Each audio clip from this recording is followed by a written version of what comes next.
নমস্কার বন্ধুরা, আমার রান্নাঘরে আপনাদের সবাইকে স্বাগত। আজ আমার রান্নাঘরে বানানো হচ্ছে শোল মাছের একটি রেসিপি। এটা সর্ষে দিয়ে বানাবো। সর্ষে দিয়ে আজ বহুদিন বাদে আজ সর্ষে দিয়ে বানাচ্ছি, কেন কি সর্ষে দিয়ে আমি খুব একটা বানাই না।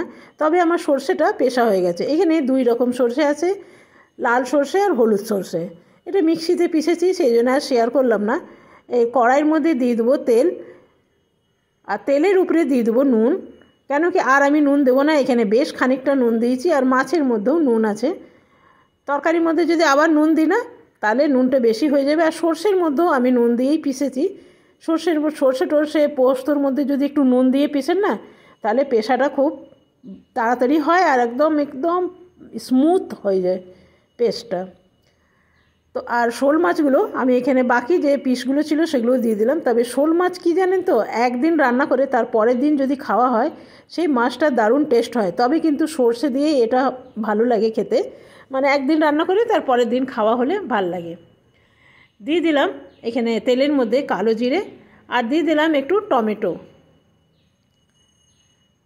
দিয়ে দিলাম হলুদ, আর দেবো একটু ঝাল লঙ্কা, দেবো এই সর্ষে বাটাটা বেশি দিলাম না, 1 চামচের মতন দিলাম। তো দেখুন এটা বেশ কষে এসছে। সর্ষে বেশি যদি মানে ভেজে দেন তাহলে তেতো হয়ে যেতে পারে। এরপর দেবো আমি একটু কাশ্মীরি লঙ্কা গুঁড়ো, যাতে বেশ একটু দেখতে লাল লাল হয়। এটা আমার ভালো করে লঙ্কাটা ভালো করে ভাজা হয়ে গেছে। এরপরে মাছগুলো দিয়ে দেবো, ব্যাস।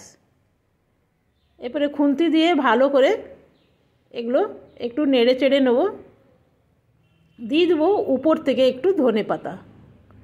জলটা আমার কম মনে হচ্ছিলো, সেই জন্য আরেকটু জল দিয়ে দিলাম। ফুটে উঠলেই মাছের রান্নাটা আমার রেডি হয়ে যাবে। তবে এটা আজকের বদল এটা কালকে একদিন বাসি করে খেয়ে দেখবেন, অসাধারণ লাগে। আজকে আমার মাছের রেসিপি একদম রেডি। আপনাদের কাছে কেমন লাগলো কমেন্ট বক্সে অবশ্যই জানাবেন। ভালো লাগলে লাইক করতে ভুলবেন না। আজকের মতন এখানেই শেষ করলাম। ধন্যবাদ।